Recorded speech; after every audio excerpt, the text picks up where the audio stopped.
Hi, good evening, students. Firstly, a very, very, very happy World's Children's Day.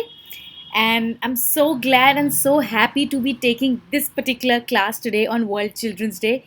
I love engaging with children. I love talking to them and sharing their dreams about future. So, once again, a very happy Children's Day. So, if you don't know me yet, I am Suchi and I'm a graduate from Lady Shri Ram College and I did my master's in Gandhian and Peace Studies. I'm a plus educator currently at Unacademy. And if you've still not followed me on Unacademy, there is the link where you can follow me. So, that's www.unacademy.com. So, please go and follow me on Unacademy to know more about me, to know more, to see more of my classes. Now, coming back quickly to why we are having this lesson today, why am I creating a YouTube lesson today on World Children's Day? So, here is the introduction. Firstly, why? The question arises that why do we have World Children's Day?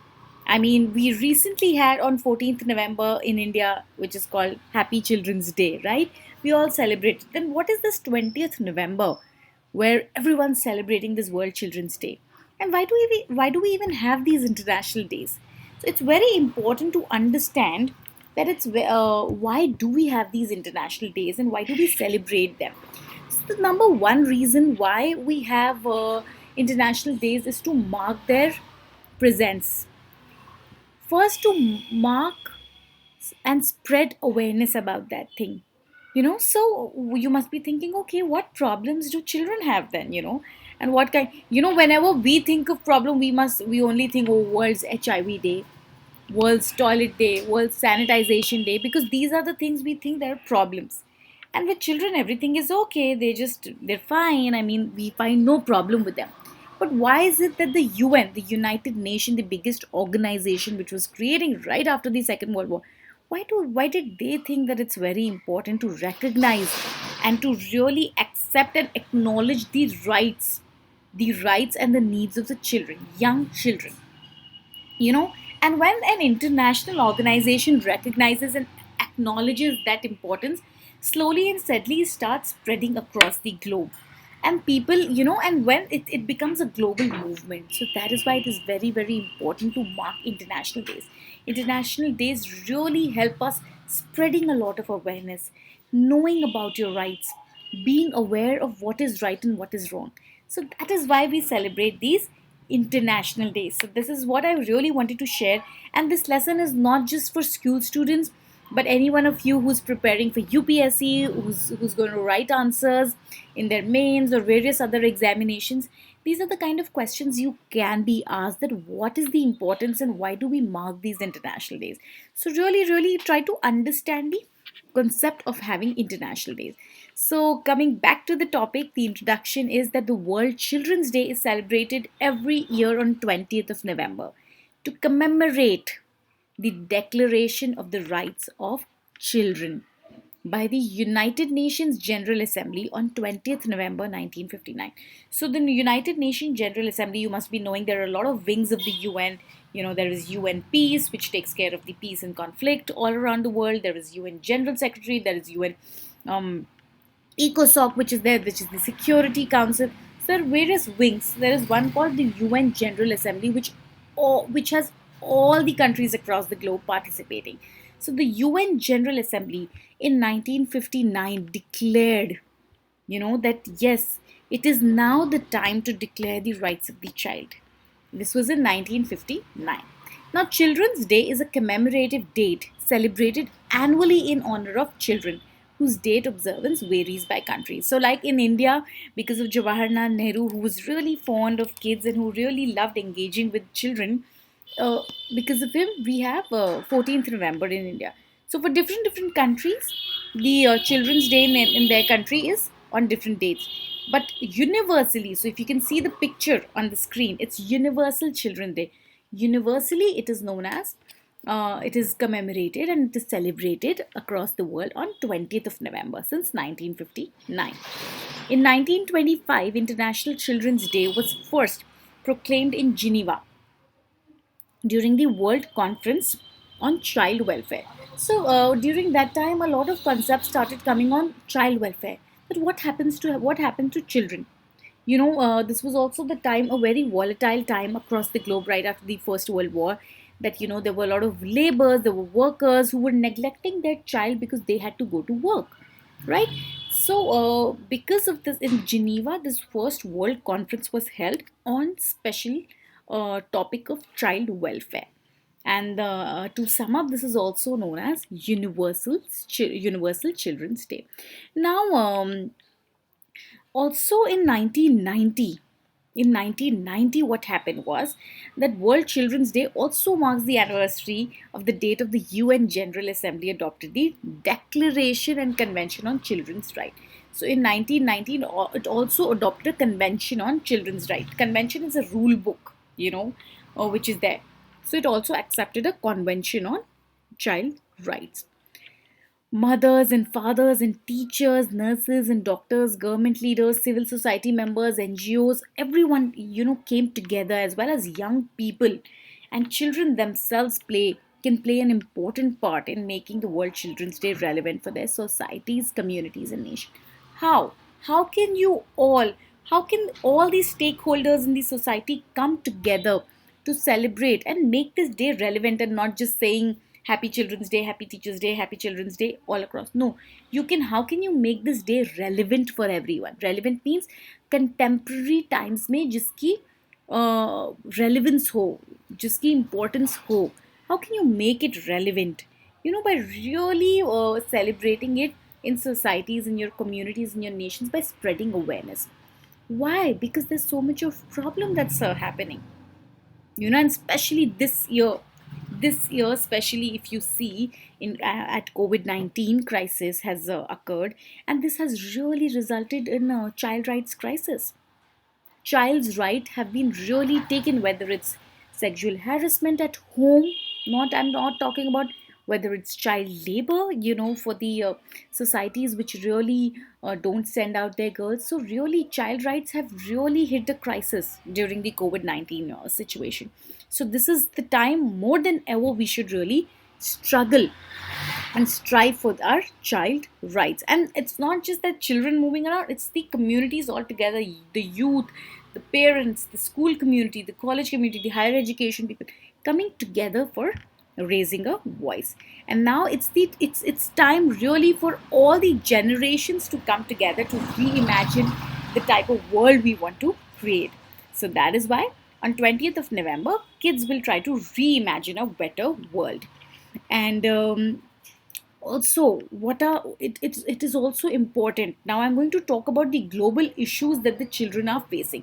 But before we get to that what are these global issues, I'm going to introduce you to a very, very, very important organization which is renowned globally, which really work for the child rights. So what is this organization? Can anyone guess?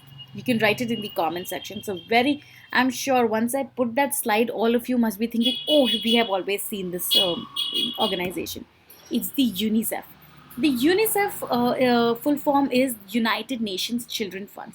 This organization has played a critical role, a very critical role in really promoting child rights, in saving and protecting and safeguarding the rights of the children, and really showing and giving a possibility for the children to be able to dream.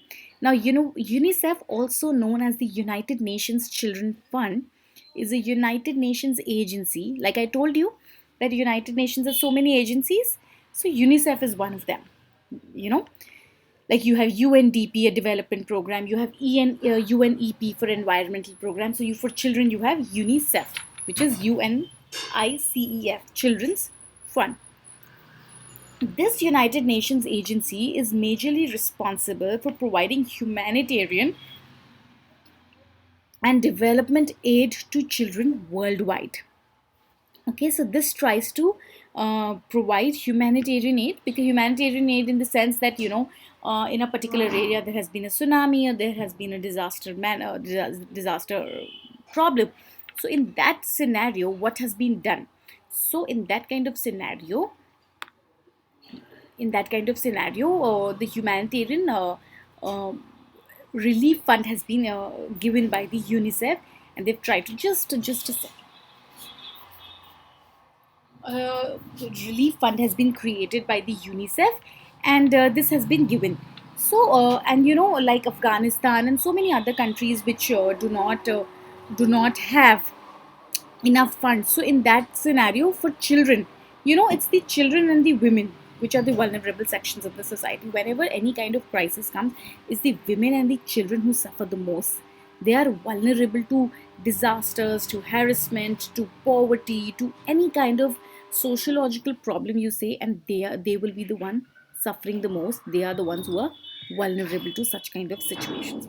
So this agency is among the most widespread and recognizable. I'm sure there's so many agencies which are children's organizations, which NGOs and civil society members all across the globe, helping to really help children to really visualize and realize their dreams. But this agency is the most widespread and recognizable social welfare organizations in the world. So it's also known as the Social Welfare Organization of the World, with the presence of 192 countries and territories. Also, UNICEF's activities include providing immunization. जैसे बीमार हो जाते हैं तो immunity injections and every all these kinds of things are being provided. So UNICEF's activities also include providing immunizations and disease prevention.